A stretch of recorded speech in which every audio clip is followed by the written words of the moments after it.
Welcome to Inside the 18. I'm Michael Magid, live from Hollywood, California. With me momentarily will be 99 World Cup winner Saskia Weber, who's been having a bunch of spring meetings over at USC.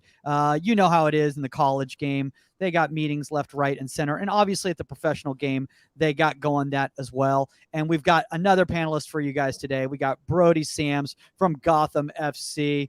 Brody, this is awesome, man. I'm excited for this. I know we've been chatting about the last couple of weeks about a lot of information that you threw at us. Yeah, I did. G'day, everyone. It's an absolute pleasure to be here. I'm looking forward to chatting with you. Hey, it's really cool to be on this.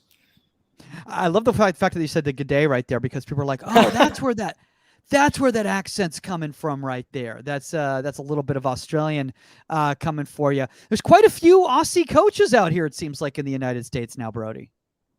Well, that's a good thing. I haven't yet met any of them. I'm still getting to know everyone. I've been here almost 8 weeks today. I think I've been here. Wait, only 8 weeks? Seriously? Yeah. Oh my God! So you went straight from Brisbane. You came straight here, and then they just kind of threw you right into preseason stuff. Yeah. So I was in the middle of the start of the season with Brisbane, and then got a message from Scott early one morning of our first game in Brisbane, actually, of the season, and then went through the couple of weeks of interview process and everything like that, and then. Yeah, I think it was about 6 weeks later, I was sort of over here. And then I think I missed about 4 weeks of preseason or 3 weeks of preseason, then got straight into it. So I think I came in on a Thursday, had to quarantine for a few days, and then jumped in with the team on a Monday, straight after moving into a new place and everything like that. So you'll actually see in the clips. Not just moving into jet lag. Like you're talking about it's like you went back in the time. Like you went to the day before, basically. You landed and it was Thursday, even though you left on Friday. Yes, that's right. The travel was like 26 hours or something like that. And Australia is in the future by about 15 hours. So yeah, it took a while. So you'll see on some of the clips, I think the clips that I've got of the Gotham training are of like the first day or something. So there's some dodgy service, 3 hours sleep. You know what it's like. So I'm sure they gave you the benefit of the doubt for it. I'm like, because the last thing you want to do is legendary goalkeepers like Ashlyn Harris and Michelle Betos is like bad service, and they're like, dude, they brought this guy 26 hours here. Oh man, that's what I was stressing about day one. I was like, oh man, they're not going to know that I've slept for 3 hours, or maybe they will. Who knows? Oh well, we'll see. They haven't told me to my face yet, so. Oh my God. Grogfog Fogson says that is crazy. Grogfog, I'm guessing you've never done that. You've never taken a job halfway across the planet, and the next day they're like, "Yeah, why don't you just serve pinpoint accuracy?" So. You'll see a couple that weren't pinpoint. Well, dude, that's just me every day. That's honestly the way. The way that works. But dude, you seem pretty refreshed now. I mean, obviously, it's a little bit of an adjustment, going from Australia, from the W League to NWSL. Kind of what's been kind of some of the challenges that you've had that if you're talking to any young coaches who take a job here from overseas. For sure. Well, the first one was adjusting to the time zone. And then obviously the temperature. We came in, and the first day I get here, I see snow, and I've seen snow like once in my life before that. So the temperature and the time zone were probably the biggest things to get used to. But in terms of the football itself, hey, what's going on, Brody? How are you? Good to see you. Likewise. Are you complaining about East Coast temperatures right now? I am. Yeah, I'm complaining about a lot of things. We were just talking about before he came on. We were just talking about the fact that literally getting off the plane from Australia, he had to run a session with Ashlyn Harris and Michelle Betos. Oh, okay. Well, there you go. Welcome. Welcome. Yeah, it was a welcome. No, it was great. I mean, there's a lot of things that I've had to get used to. Like, first of all, we use kilometers over there, and it's miles here, and degrees Fahrenheit versus degrees Celsius. The amount of things that I didn't think of in terms of taking the job were like, I'm still finding out now, 2 months later. Yeah, it's wild. But I suppose the biggest difference is at the moment, I mean, the quality of the league here, it's one of the best leagues in the world, especially in terms of competitiveness. The players' mentality. Everyone's here to win. Everyone's here to try and get a spot in the world's best team, being USA. So, that's something to be, proud of, I suppose, of anyone involved in the league. The other difference, I suppose, here is it hasn't been a difficult thing to get used to, but the support behind the teams and within the league itself for, the women's league compared to in Australia. It's a full-time season over here. You've got a lot of more full-time jobs, whereas over there, there's not as much resource behind the game yet. And so I really hope that they pick that up and, take the leaf out of the books over here. But, it's really been a pleasure. The people here, the staff here, the players, they've been really welcoming. I think it's been more of the cultural shock of moving from Australia to here and the temperature and the time zone. But it's starting to heat up now. Like, I was sitting outside in short shorts for the first time. Yesterday I looked like a tomato because yesterday I've seen the sun for the first time in 2 months. So it's good. I miss that. I mean, I'm a Jersey girl, so I miss the seasons. Trust me. I'm like, when it never rains here and it's always beautiful and you really just want a lazy Sunday and it makes you feel guilty. You're just like, oh, come on. I will say this, Brody, at least like when you go to the training pitch here, you don't have to worry that there's like a spider that is like extremely everything in Australia. They're that like, I'm like, kill oh, you. Yeah. I'm like, oh, what a cute little bug that is. They're like, yeah, that will kill you. And I'm like, why is it on the field? They're like, yeah, we just get used to it. You just don't go over to those bushes. I'm like, okay. Someone else asked me about that the other day. It's wild. I think hunter spider, whatever that thing's called. Yeah. The huntsman. Huntsman, that's it. Yeah, see, they're we like know. this big. And you just got to get happy with them living on your wall, and then that's fine. Oh, forget that's it. just how it is. Either that or you go and sleep in the lounge room or something. Just get happy.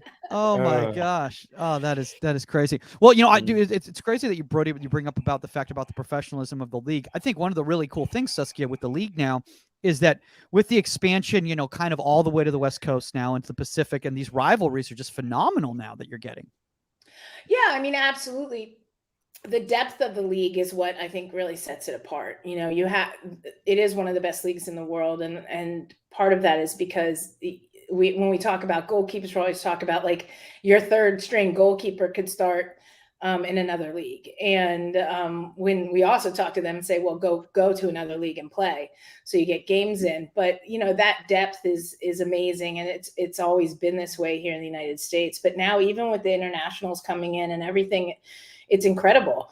And yeah, everything that the league now is putting into it and individual clubs are putting into it, is, just watching the way Angel City's handling things and San Diego and everything. It's nice to see considering where we came from. So. Yeah, and I think, I love Saskia, what you said right there. And this is something that always you've been very much clamoring about, is that go overseas and get games and make sure that you're getting that competition. Brody, there's a lot of on the flip side, a lot of Americans that have gone over to the W League and been performing very admirably over there. Yeah. Absolutely. I mean, I think I was able to work with Nadine Angera, who's over at Portland, and even Haley Kottmeyer, who's played in the league. So, and she's played at a few different clubs, and there's a few of the goalkeepers themselves who have played over in Australia. And then we've had some of the other outfield players as well play in Australia. And I know that when the Aussie teams are preparing against teams who have got the internationals in them, they're always like superstars. It's like, I've got to watch out for like Lynn Williams, for example, when she played. It was like, please, 5 of you can go and mark her this weekend. So yeah, no, it's always a credit. The players who come over are next level, obviously, and that speaks to the league that they're coming from. That it does have it's got a way to go in terms of they need to have a longer league and they need to probably put some more resources into especially the staffing. But I know they're on their way. The clubs are on their way to trying to support the women's side of the game, and hopefully that will, for Australians, will reward the younger generation as well. I was hoping we get Tegan over here. Yeah. Tegan, I know that I think she's playing in where is she now? Sweden. I think. Yeah, I was like, come on, the league could use Tegan. Yeah, there's Tegan and even Mackenzie. You know, Yeah. she's with the Matildas as well, playing in England. You know, I had a couple of sessions with them actually just before I came over here and just before they went into camp with the national team. And they're fantastic people and they're fantastic goalkeepers. So, yeah, you know, they could definitely fit into this league, you know, Without a on doubt. both counts. Yeah. Without a doubt.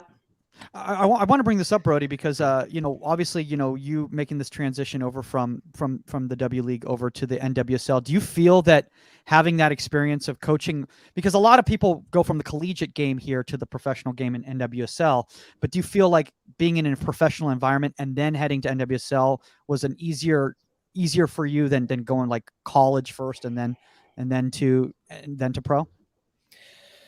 I would say yes, in terms of my own personal experience. I haven't experienced the college game, so I can't really say what the comparison is, but I can say that, you know, I had some experience working with the A-League men's competition for you know, 5 or 6 years. I worked with the A-League youth competition and the women's competition. So I saw the top level over there for the best part of 10 years. And, you know, it's actually not too dissimilar here in terms of how the program is run. There's still areas for improvement. The same problems are there in terms of, you know, sometimes you're renting space from an MLS club or whatever it might be. You might be sharing.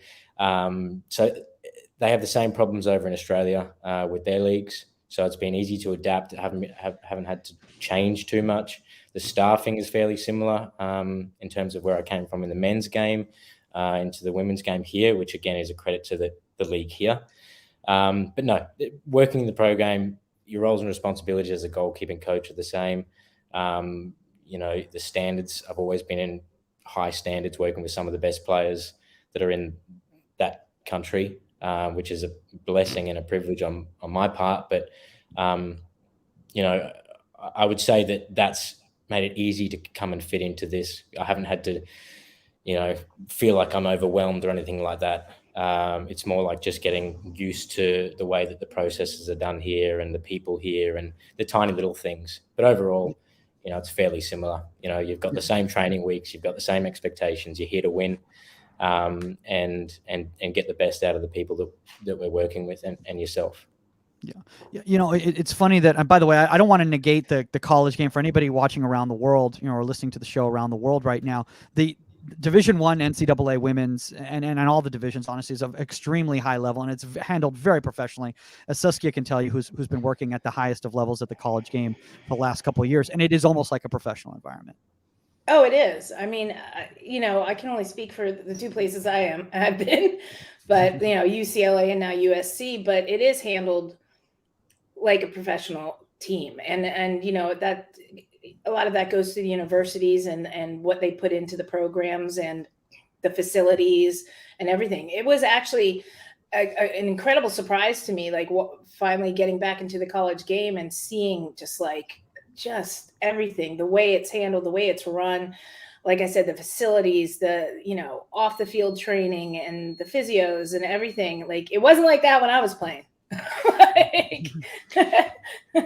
But it's great, and it makes it an easier transition, honestly, for the players to go pro. I don't think it's such a big jump or shock in expectations and how to handle yourself and everything. We have a question in the comment section right here, and I think it's actually relevant to right now. So, Fogson, also, if you can tell us where in the world you're watching the show from, we always love to hear where our fans are. And he goes, "What's the most prevalent difference between the college and the pro game?" I'll let Saskia start since she's currently in the college game. Well, I mean, obviously, speed of play and just the game overall. I mean, you're taking the best of college and everything and putting it on. I'm putting it onto all different teams, and the best internationals. I'm putting it onto all different teams. So the level obviously is much higher. You know, when you're talking about a UCLA or a UNC or a Florida State, you know, that's the upper echelon of college soccer. So your depth on those teams is, you know, a lot of those girls can go pro. It trickles off a bit as you come down from there, but I think that it's definitely speed of play, quality, and really an overall understanding of the game itself, reading the game, understanding systems, and it's just that knowledge is another level. Brody, anything you want to add to that? Or I mean, I think that was succinctly put. I'm pretty sure Saskia hit the nail on I've the had head. 3 cups of coffee today. I'm ready to answer smart. Here we go. That was awesome. It's so funny because like I had my my online comedy show, which we're moving now to Sundays, since we seem to be doing a lot of podcasts on Thursdays, and I can't do both at the same time. And so I was doing my online comedy show, and all I could think of is like, I don't want to talk that much. Like, I'm just going to let everybody else do long sets, and I'll just sit there because I need to save my voice for Brody Sams and Saskia Weber. And that's how it is, guys. That's how important you all are in the goalkeeping community. Let's get into this topic here, because this is a really good topic that that Brody broached today. And today's topic is deciphering the moment and kind of recognizing the differences between your different goalkeepers and how they can determine what's the most successful action for them based on the moment. Brody, kind of in your words, for people out there who are listening who don't know what we mean by the moment, what do we mean by the moment? So I think it's basically about the scenario of the game that you're in. I mean, the game is the teacher. It's what we're training for. It's what we're coaching. It's all about the game. And I think that, as Saskia said just before, that a difference between college and the pro is the understanding of the game. And all the little details within that. And so I suppose an approach that I try and take with my coaching is, how can you incorporate the game always? And how can you incorporate the movements, the pictures, and all of the habits that go within that into everything that you do? Because then the speed at which you can recognize things and recognize the scenarios. So like, let's say, for example, the ball's either central and there's pressure on the ball. That's going to determine a certain decision, positioning. There's a lot of things you can take off that. And it also changes if the ball's wide and there's no pressure on the ball. So it's basically, what's the scenario you're faced with? Is the ball in a crossing position? Is it in a position where, you're dealing with a through ball? Is it a shot stopping position? So it's understanding what sort of moment or scenario the game is putting you in, or that you're looking at from a perspective of a goalkeeper. Yeah. And I think something that's really important about that, and Saskia, tell me how you feel about this, but is that you need to let young goalkeepers understand that there are several different outcomes in every moment. Every picture you see, there's several different outcomes, and you have to be ready for all of them, right? No, absolutely. I think, I think, like, talking about different goalkeepers and how to handle things, I think that it is important to, with your training, you have to make it as game realistic a lot as possible to deal with all those scenarios and how each individual goalkeeper is going to handle them and adjust to them. I think about it, one of the goals against UCLA this weekend, and, Sunshine drilled a ball that I think that, if the way Anna got scored on, I think that had she done a step in a front smother, it would have been an easy save. She tried to drop down, it went under her. But then I take Reason, and I know that Reason, with her explosiveness, she's a little lower to the ground, probably would have come up with a save the way Anna did it. So, it's different goalkeepers, same situations, and how their body, how their speed of play, how their reaction would deal with each situation, and they would both deal with that differently. So you have to, in training, it's not just one size fits all. We talk about that all the time. It's not because one goalkeeper makes the save this way, it doesn't mean that's the best fit for the other goalkeeper. Yeah.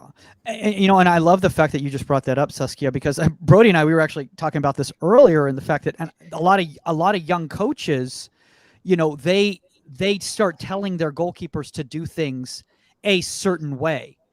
And then somebody does something differently and it's successful. And then they kind of look at the coach and go, but so-and-so did it like that. Why can't I do it like that? And you have to kind of explain to them. And it's very difficult, especially with young kids, right, Brody? Yeah, absolutely. I mean, a lot of people like to be told what to do and how to do it. And even that, that's where a lot of the game used to be 10 years ago, 5 years ago, it used to be all about that. Athletes were very good at doing what they were told and doing that well. And then when when something happened, like something had to force a decision out of them, they'd look over you and go, but you told me to do this. And that's why I think that the game is evolving, and coaching and training is evolving into allowing people to make decisions that suit themselves. And then within that, you have to know your strengths, your weaknesses as an individual. You've got to know if you're taller, for example, you're going to do something different as to someone who's a little bit smaller. Ash, for example, is one of the best at blocking and smother, coming out and spreading. But you've got other goalkeepers who might not be as confident to do that, so they might have to find a different way of dealing with that scenario. And I think you actually might see some of those in the clips. But with the young kids, I think it's all about, you've got to set the environment that allows them to try these things and explore. And with that, you're always balancing, the amount of reps you get of just one technique versus a scenario which has a lot of different things that can happen from it. And you might not get, 100 catches, but you do get 100 opportunities of recognizing the scenario and going, oh, maybe I could have done this in this scenario. Maybe I could have done this based on what I've seen or felt. And I think that's certainly one of my personality, even through I coach. I'm all about, how'd you feel? Why'd you feel that way? And you've got to ask yourself that question, because then eventually you get to understanding why you're doing something. And if you understand why you're doing something, you're actually going to put more into it. You're more empowered, and you'll enjoy what you do a lot more as well. Yeah. I love that you just brought that up right there, because Saskia, a mistake that I made when I was younger is that a player would explain to me why they did something that ended up being successful, and I would get frustrated because it's not the way I wanted to do it. And I realized that this is something that with field players that's been going on for years and years and years, where people have been stemming creativity. Do you feel like we need to? How much freedom do we need to give young goalkeepers? Like, is it just all a hodgepodge, or do we have to rein them in a little bit? Well, I mean, there's certain techniques that are across the board, period. Like when it comes to reading the game, if there's pressure on the ball, the angle play and stuff, it varies for the size and the ability of the goalkeeper. There's certain things that are basic. And so within those basic things, then you can let people explore what their strengths are. I think the blocking was a great analogy of that, because like I think of, I had one goalkeeper last year who was great at coming out and actually standing a attacker up and making them try to dribble her, and then timing it right and going down hands to the ball for a smother. Where I had another goalkeeper whose timing was so perfect, more like Ashlyn, where she was great at doing a K-save and a block. And so each of those goalkeepers, each one is a successful way to handle the situation. But they're still basics within the situation. So once you have those basics down, then you can give a little free rein to see, how it best suits the players. So I want to throw up some pictures right now. So I'm going to put up some of this stuff right here. Can everybody see this right here? This is Saskia's favorite part, is when people start putting up their little presentations right now. She just starts taking screenshots and notes. You actually see me with. I never knew you could see me take the screenshot. I'm like, ooh, I like this drill. Okay, so we're going to see. Obviously, we got 3 different goalkeepers right over here. So why don't you kind of walk us through, Brody, what's going on here before we start playing the clip here? Sure. So this is just it's a general passing pattern warm up, but the scenario is when the ball starts with me who's out of screen.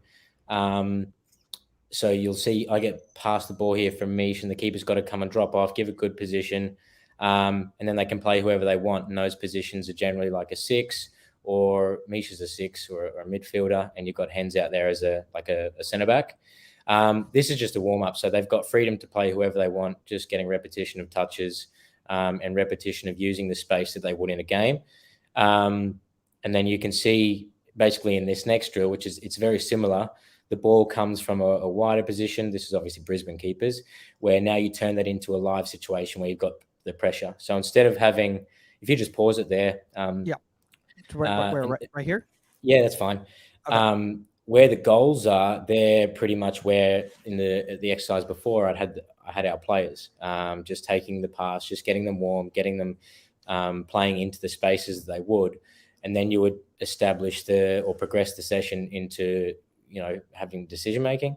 So you have the goals in and having pressing players. So in that instance, I think it's Georgie Worth. She's realized she's pressed by 2 and she's going to go long. Whereas if she feels like she can play into one of the goals, then she can do that as well. But it's all now you're starting to perceive pressure. But before that, I had them, just exploring the spaces, exploring the touches, what kind of touches works for them to play into those same sort of areas that you will see on the weekend, based on obviously the opponents that we're playing. So, if the ball goes to one of our wide backs, you're probably going to have one press you from where the balls come from, and then you might have the opposite winger or a 10, for example, press you from the center.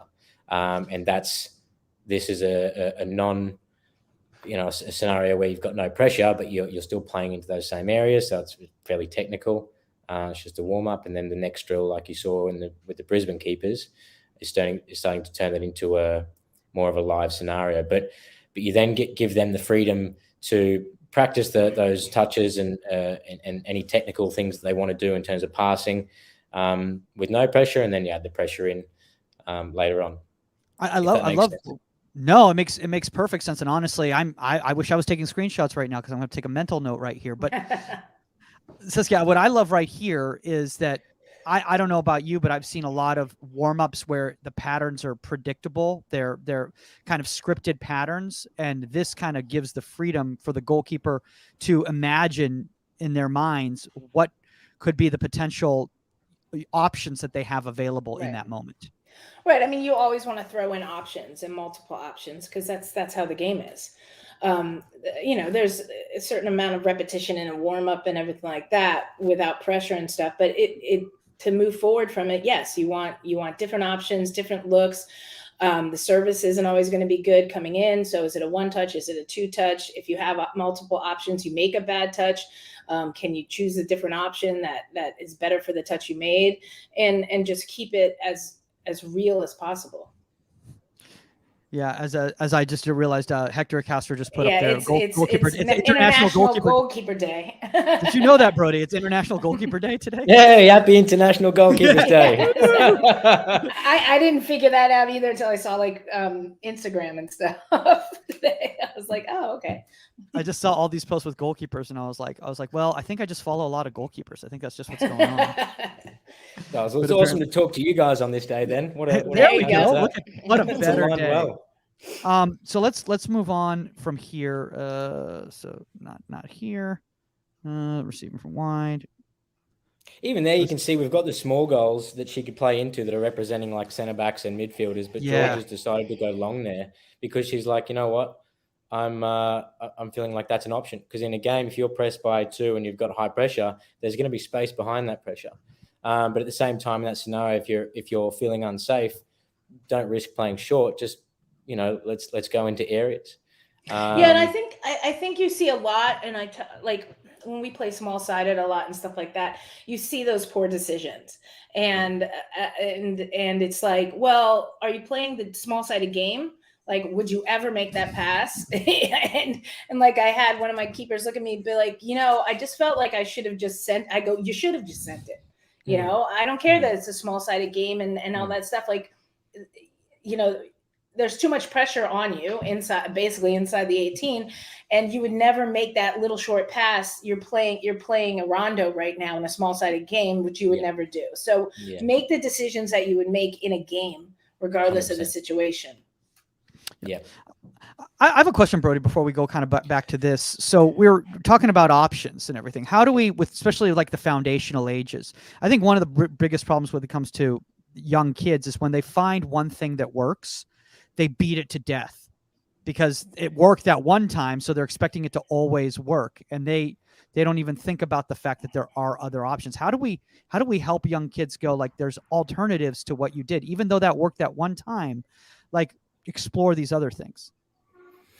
I mean, I think it's up to the coach. I mean, you've got to be able to you've got to be able to know what those other options are. For example, it could be as simple as controlling a ball with the leading foot. Could be controlling with the outside of the foot. It could be crossing the body, your foot over the body and switching the play. I think it goes into, and this is how I would do it. Is if you saw a goalkeeper trying to do the same thing over and over again, just because they know that they're good at it.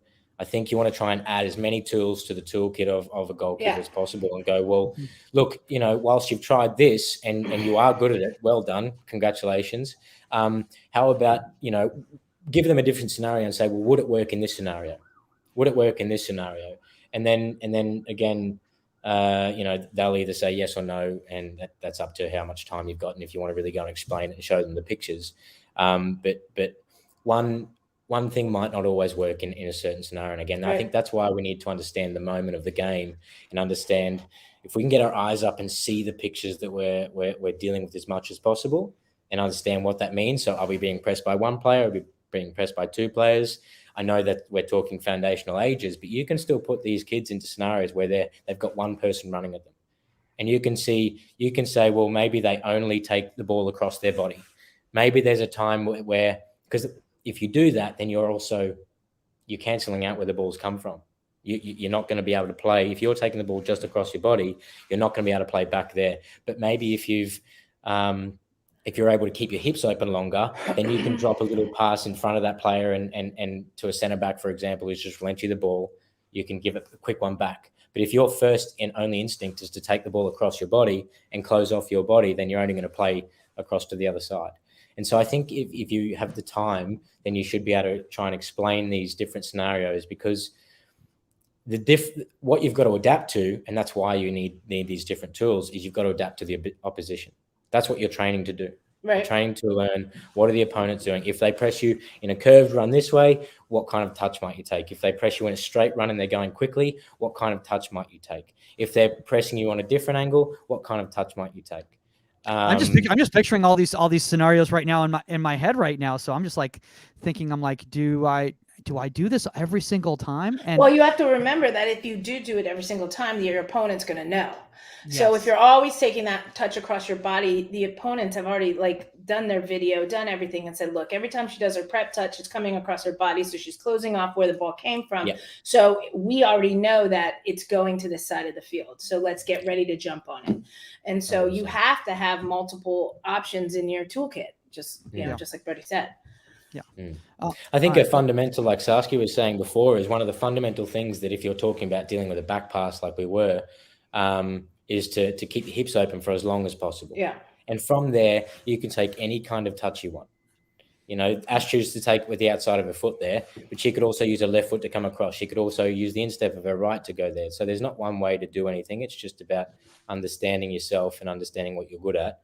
But also understanding the different kinds of pictures you're going to be exposed to.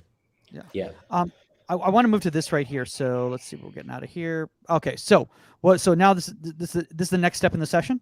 Yep. Yeah. So this would go into it's a different scenario. So the other two clips were dealing with a back pass from wide. And this one here is now an example of how I would sort of get the decision-making of a scenario, like the ball's coming from a crossing position. I look at a lot of the goals in the NWSL are scored from crosses, outswingers, low outswingers, and cutbacks.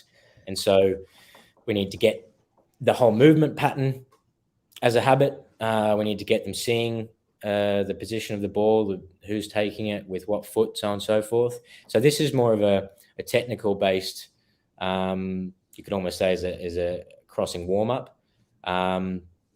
You could regress it by throwing the cross in. In this instance, I'm out there trying to kick with my left foot. Try and be the key word. Was this after just getting off the plane? It's one of the first sessions that we did, yeah. But you can see here that I'm crossing from different positions, so they're having to drop into the goal and find positions in relation to where I am.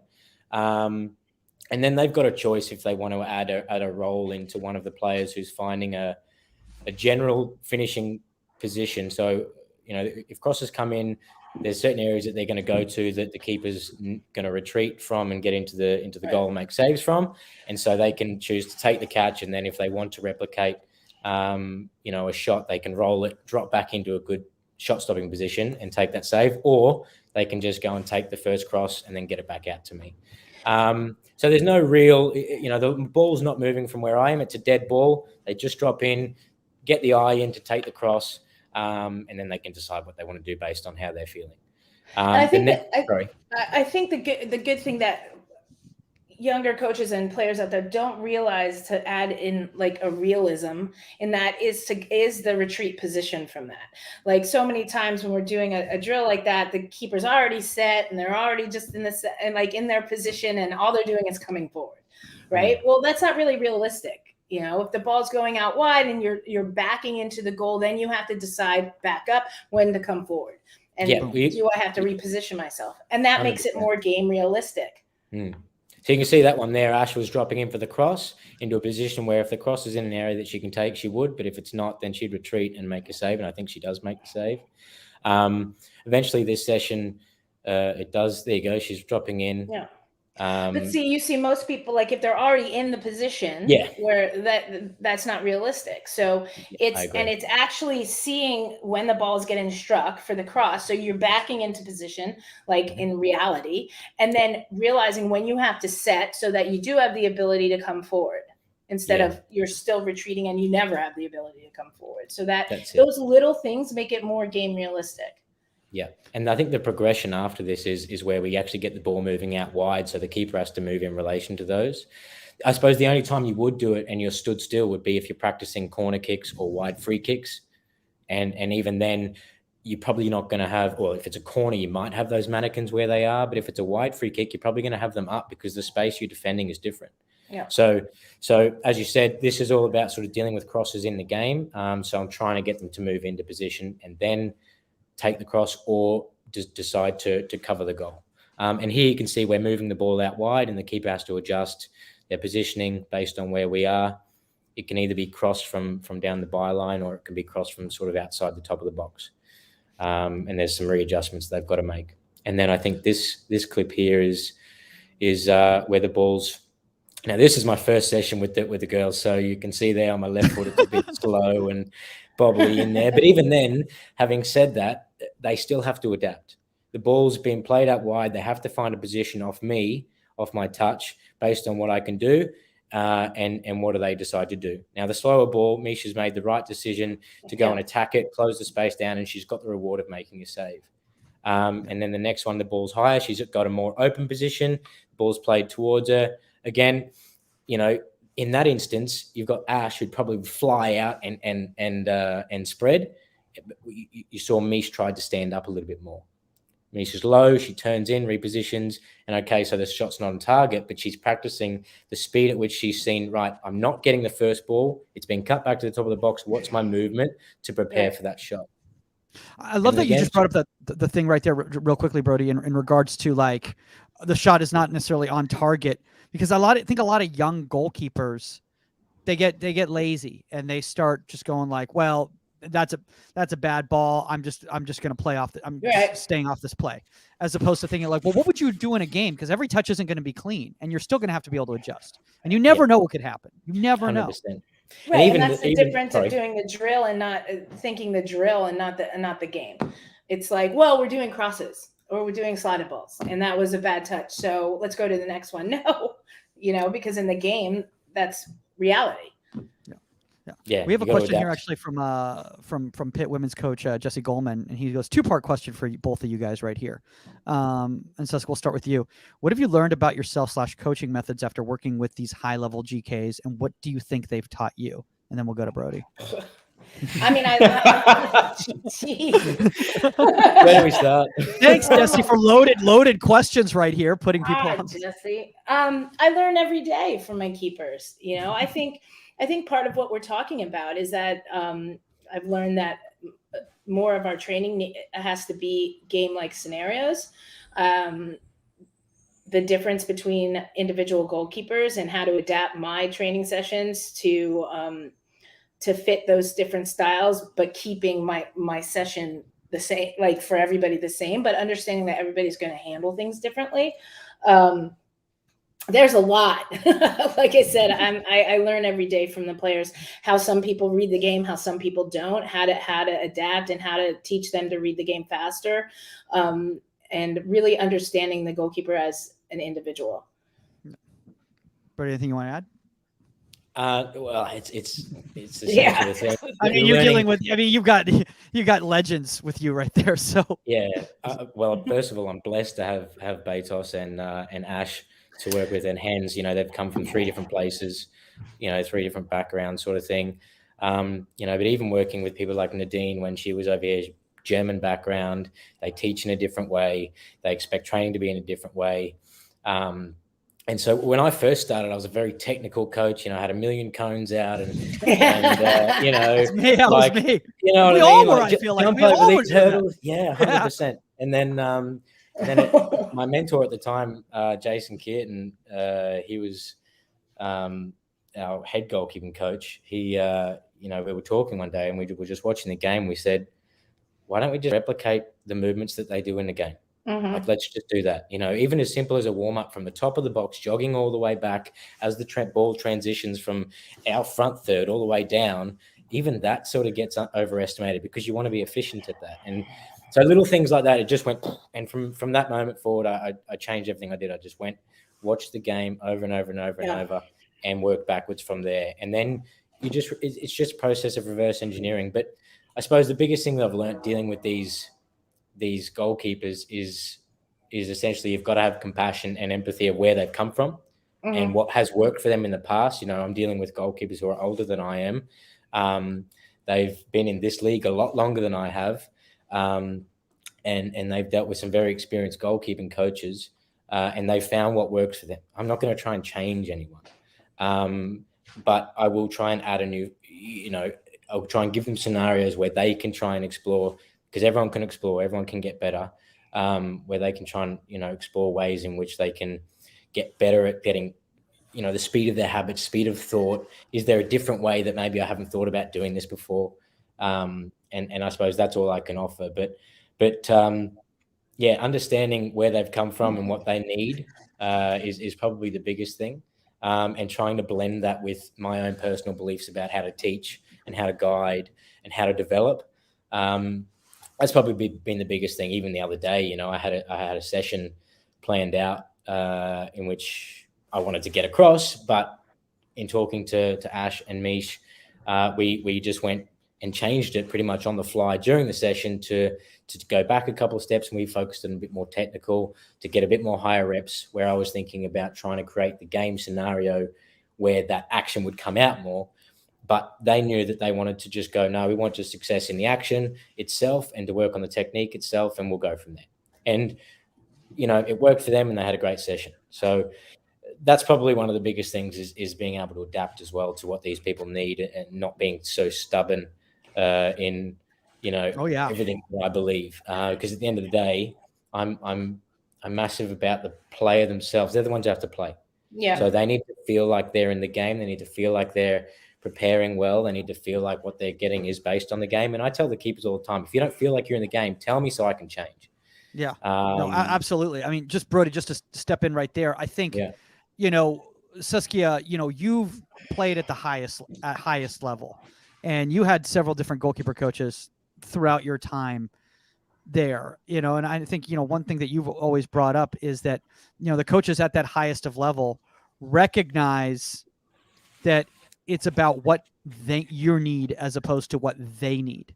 And that's really how you coach at that level. Yeah. And I think I maybe the majority of amount of cones I use is maybe 8, but like if that, and very, very seldom, like I think that the thing, I agree with you so much. The thing I've learned is, it's how can you make it as game realistic as you can, especially at this level. I get it with a lot of this stuff technically for younger kids and stuff like that, when you're trying to get their footwork right and everything like that. But at this level, it's more, how can you replicate that? How can you replicate it to focus on the needs of the individual goalkeeper that you're training? Brody, question for you. Are you down? I've got some clips of different actions of your 3 different goalkeepers. You down if I throw some of these up there? Yeah, let's go. Right. All right. Let's do this. They're all good actions here. Okay, so let's see here. Boom. Can see here. Whoop, can everybody see this? Okay. So we're going to break this down right here. This was against Orlando. This is Ashlyn Harris. 18th minute against Orlando. Sydney Leroux dribbles inside the 18 at the top with just a slight angle, dribbles, and Ashlyn holds position. Great save. Boom. I think she tried to bend that ball. So let's kind of break it down from the top. Kind of walk us through what happened right here. Yeah, so I mean, you've got Leroux dribbling in there to the corner of the box, and on her right foot, she cuts in. So Ash is probably staying relatively close to her line, because there's no one threatening the space in behind our defenders. You know, she can't really slip that ball in for Ash to go and make a block. So she's preparing for a shot. And generally when a winger cuts in like that, there are a couple of places that they can go. They're going to try and bend it around the goalkeeper to that, Ash's left in this case, which I think is what she does. Or they can try and sneak it down low near posts. Generally, that's going to go between the defender's legs. But when someone cuts in, they're trying to bend it across. And Ash has taken a little step there to prepare herself to be able to dive to her left comfortably. And she actually does a good job at holding it. Yeah, great angle play right there. Suska, anything you want to add to that? No, it's just about reading the game. Her positioning's good. So, and understanding where her defenders are and what Sydney really her only option is. And reading the game early and knowing that shot. Now, she's not cheating. So she's not going, I know Sydney's going to go far post. So if she does hit it between the defender's legs, she's caught. But the positioning's good in the sense that she can just hold position and get that jump and make the save and hold on to it, which I love. Yeah. Hold the ball. Got to hold on to the ball. If she doesn't, look at where that striker goes. If she doesn't, exactly. It's a goal. Yeah. Exactly. And even if she parries it, you're still in trouble in the outside far post area. So, hold the ball. Hold the ball if you can, absolutely. I love it. All right, there's a little detail there that we do like to, we sort of spoke about, and we have conversations about this as well, is that how far forward Ash is to deal with when they cut inside. Some keepers like to step forward there, and if you step forward, you sort of leave yourself exposed to that curl or the lob, right? If that makes sense, and into that far post. So it's important to stay connected to the goal, if you want to call it that. Because that will allow you, if it does go any higher, or if it is loopy sort of towards Ash's left top corner, you might be able to sort of get a top hand to that. But if you're too far out, you probably it might dip over you. Yeah, 100%. So she's just staying connected, so that she can give herself time to go and see it, whether it's loopy or bent or driven. Yeah. Very important message right here coming on. Hi, Raphael. Hey. Have to run training and goalkeeper party after. All right. Thanks, Raphael. And then he'll watch the episode later. Oh, thanks, Raphael. Legend. Always learning, man. You're always learning. Shout out to you, man. Seriously. I want to bring up this right here after we go to this play right here, because I think this is right here. Boom. Okay. So we kind of get back to this here. I think this is near the end. This is near the end of the half, right? Leroux again. Dribbling. Yeah, they love using Leroux as the outlet. Directly. But basically what happens in this play right here is that this time Ashlyn takes an aggressive position and steps forward, recognizes she's high when the ball is played, and she goes for the foot save at the tight angle. So she sees she's high right there.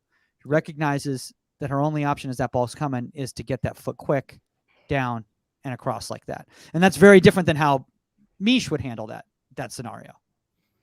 Yeah, I would say so. I'd say Mish would probably stay back and stand up a little longer. But Ash is probably, one of the best in the world at closing angles down and spreading, right, as you can see here. And because you've got Mandy close and sort of closing that far post option for Sydney off, you can see that Ash is able to step forward and spread, because she is that's something that works for her. The only place there that Sydney could really go is over the top of Ash's shoulders. And probably not with the way she's running and stuff. 100%. Yeah. Because she's going so quickly, it's probably going to be difficult for her to do that. So Ash is, she's taken that touch. Ash has closed the space down quickly from there, and then she's able to stand up, and then she drops at the perfect moment. Yeah, and I love that she recognizes the long touch when Sydney takes it. Yeah. And during that long touch, when Sydney can't hit the ball, is when Ash steals her space and 100%. then gets set. And a lot of times you see keepers that haven't gone yet, and now they're taking this. Now, they're trying to take the space, and now Sydney's hitting the ball, and they're moving. And so, and that is a huge mistake that goalkeepers make. It's when that ball is in a split second of no man's land is when you're taking your approach step, and then get set. 100%. So yeah. And the other thing to notice here is Ash has gone forward because there's no one for Sydney to use her left foot to cut the ball back to. As in she can't cut that back. So Ash is, if this winger was closer to our defender, Ash might have a different decision to make. She might have to stay closer to the post. So if she slots the ball, she can get across. 100%. So in this instance, she's already had a look at what's going on in the middle, and is there anyone making a run to try and get a cutback? In this instance, there's not. And so Ash is able to go and work with Mandy to close the space down, and good save. Yeah, good save. Yeah. Suska, I know you need to run in a couple minutes here, so I want to get out of here. We're going to get out of here, and now I want to throw up some Mish examples so people can kind of see how, again, everything is relative to what you're comfortable with, and also the different scenarios here. So I think this was recently, right? This was against North Carolina. Yeah, right? last match against NCC. Yep. So, and this was early. I think this was like very beginning of the game, and Carson Pickett hits a left-footed strike across outside with pace, but the ball starts moving when it starts getting near Michelle. So she recognizes that and doesn't take any chances. And this time, this is a different situation where you can steer that into a good area because there are no players coming into that space. You don't have to worry about that as much. 100%. But I think it's another thing. Like, she's staying connected. This is the time you do stay connected to the line and the goal. Look at where that shot's coming from. If you're off, you're making a whole world of trouble for yourself. It could dip over you. It could go a totally different way. So look at how deep she is because of where the shot's coming from. Yeah. 100%. Yeah, I actually spoke to Mish yesterday about this, and at first I was like, you were trying to catch that initially, weren't you? And then it changed. And she's like, yep. And then so I decided to parry. So, even in the decision, like the flight of the ball from the hitting her foot and then moving in the air, she's had to change her decision, which is, it's why I think you've got to start going with two hands, and then you can change if you need to. You can go top hand, bottom hand, or you can absolutely do to it. Absolutely. Yeah. You see a lot of keepers just extend with one arm, and you're like, well, maybe you should try and go with two, and then you can 100%, because a lot of times you see younger keepers automatically extend with one arm, and whether that hand's up too early, and they don't get the power behind it from their push to actually really get a good parry, and sometimes you see it get blown right by them. So if you go with the two, then you have that energy behind it, and then it's just the one, and you can make the change. You can change your mind on it. 100%. Yeah. All right, I got one more clip of hers. I think it's coming up right after this. I think it's right here. So I think she holds. So this is an interesting goalkeepers. I know. Your USC keepers could be watching right now. So the depth of your goalkeepers at Gotham are so spoiled. And his third is 6'3". It's funny. We were doing crosses the other day, and I was putting them in, and then you've got like Mish and Ash who are jumping through the air and taking these great catches and punches, and I put in the same ball for Hensley, and she just stands there and puts her arms up and catches it. I'm like, come on. It's great. We're truly blessed. We're truly blessed. Oh my gosh. Okay, so I want to throw this one up right here. So I'm really curious on Brody what you think about this right here. Yep. So this is the 33rd minute. I think the cross comes in. Mish holds a good position on your post. Daniel's at the end line. Oh, no, sorry. No, this is not the one I wanted to show. Sorry. Where the heck is the play? Good take overhead, though. Still good take. Oh, absolutely. This is the one. Okay, so this is the one. This is an interesting play right here. So this was in the 33rd minute right here. This is the ball that dropped here. Yep. She holds here, and I'm curious to your thoughts right there, because to me, what it looks like as we watch this action here, as the ball's hit, is basically what happens is at the end line, there's a step over by Daniels, cutting to get separation, and she hits it at the near post. Michelle extends, and despite it's not the cleanest handle, because of her position and her body shape, it leads to the ball being played into safety. If she'd been a step back, that could have been an issue. For sure. I think the if you go back before she even, so yeah, about there, a bit more when she gets a touch. So there, that she could still left foot that, down to Misha's left quickly in towards the near post. So Misha's got to be ready. And then as it adjusts slightly, as she cuts back, there's a slight adjustment, but again, there's a lot of players in there. She has to stay connected, but we've also got two defenders. So this is where you recognize pressure on the ball. And you've got two defenders that are sort of narrowing the angle of that striker. And so Misha's just sitting in the middle of those two going, I'll cover that space. If she takes too big of a step to her right, which the player can't go there because we've got, I think it's actually Christy Mewis who's going to pressure the ball. 19. Number 19, yep. Yeah. She actually she cuts off the ability for her to curl at far post. Absolutely. So Mish just takes a tiny step in and adjusts and covers the space between two defenders. Whereas Ash before, there's also attackers in the middle, so she's got to stay connected. But whereas Ash before on one of those ones with Sydney, she's gone out because there's no one in the middle. But there's also where our defender was showing her was where Ash has made the foot save. You know what I mean? So I think it's good for Mish to take a tiny little step and stay prepared. And then if the ball gets cut back to the top of the box, then she can just move again. Yeah, and if Muse isn't there, then she has to readjust in a different way, because then that far post, that bending ball is on. For sure. But yeah, she sees the window, boom. I think it's an obstructed space where she's just trying to cover that gap, right? She's just trying to cover that gap of where the ball is coming. Yeah, absolutely. Boom. For sure. Yeah. Great decision. Brilliant. Yeah, generally, the only place she's going to get beaten there is up towards near post or around you, far post. Yeah. So that was a conscious decision. So that wasn't a mishandle. That was a conscious decision on how. Well, and that ball's coming. It's only coming from like 6 yards away. Yeah, that's true. Yeah, that's true. I think about that part too. Yeah, yeah, she smashes it. I mean, look, you could argue that someone who is taller, for example, might catch that. Right. Or you could say maybe Mish, if you were a bit more upright, maybe you get your hands to it quicker. But again, there's no right or wrong answer. There's something that works for the individual in that moment. Yeah.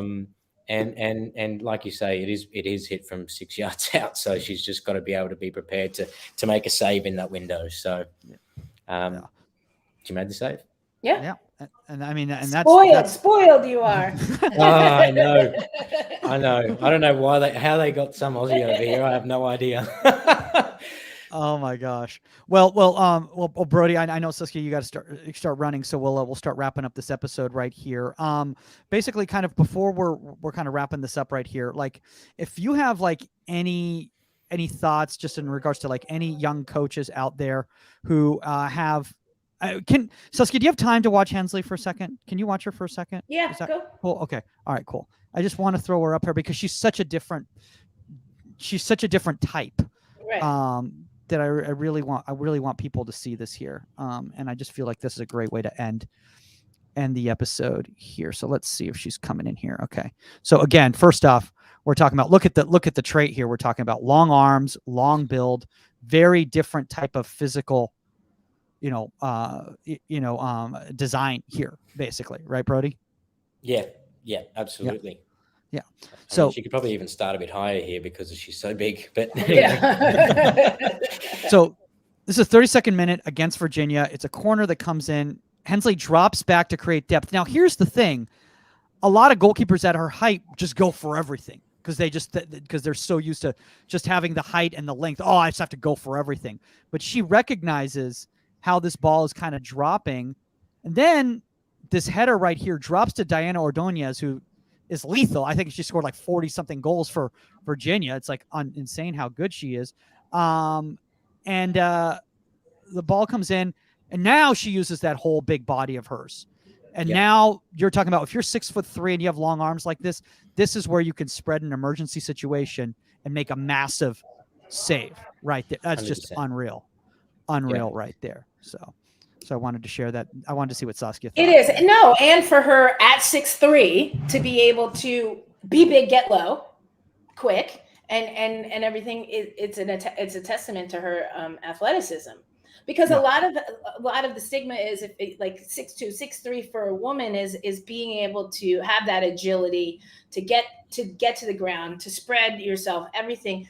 You know, you got a longer way to go. So her ability to do that and utilize her size at the same time, you know, it's great stuff. Yeah. 100%.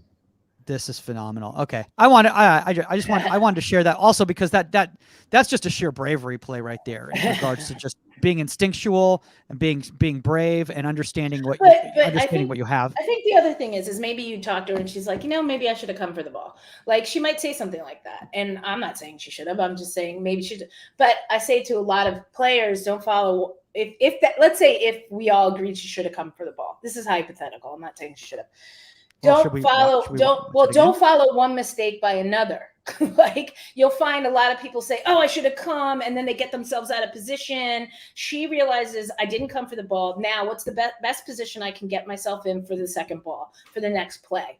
As opposed to, you know, you got some kids, they'll say, I should have come for the first one. Let me come for this one, you know, like, but she didn't. She kept her cool. She said, okay, it's bouncing around. I got to keep my positioning. I got to make this next play. And that's what she did. But I love this little crossover step right here, because she recognizes she's got to come across right here. Yep. Yeah. Yeah. And she covers that space down. Yep. Good stuff. Awesome. Yeah. Well, Brody, man, this is awesome, man. I mean, we'll definitely have to have you back in the future. You got some great stuff. You got some great keepers. I mean, you're just so blessed. I know. As I know. I pinch myself. Was saying right there. I pinch myself every day. That's the depth of NWSL. Training must be fun. Oh my gosh, it's just. I know, like, share. Gosh. Hey, you guys more than welcome. Come out and I don't do the hiring for Angel City. I can't. It's not that they don't have great goalkeepers. I'm just saying. Well, you'll be out on the West Coast soon enough. You'll be out on the West Coast soon enough. We'll have to catch up. Absolutely. Definitely. If we train out there, come and hang out. Yeah. Well, I think, I think I'll have to look at that schedule and see. After the Challenge Cup, once a regular season, I think the schedule gets a little bit more. Our first game's the 29th, our home game. 29th. Oh, wow. Our home game. Is that at the bank? Yep. All right. Hey, that's exciting. Yeah. It's going to be fun. That's awesome. Oh my gosh. I was hanging out with the Angel City supporters on Sunday. They're crazy. At a birthday party. So they're crazy. It was quite a fun. So shout out to them for inviting me out to that party. Brody, if anybody here wants to connect with you, where's the best place to connect? Probably my Instagram, which is Brody K Sams. That's probably the best place to catch me. I'm still trying to sort out Facebook and Twitter. Twitter's not massive over in Australia. Well, at least I haven't been on it, and I've realized that since being here, that's where everything happens. So I'll have to get one. No, everything's happening now on the Union. That's where you got to check it out. Hey, let's go. Let's get on the Union. Right there. Free Union goalkeeper community on all platforms, guys. The Union Sports. That's the link tree right there. Never mind the name Omar Zini right there. It's the link tree. It's not going to be like an Omar Zini fan page. Or go to theunionsports.com.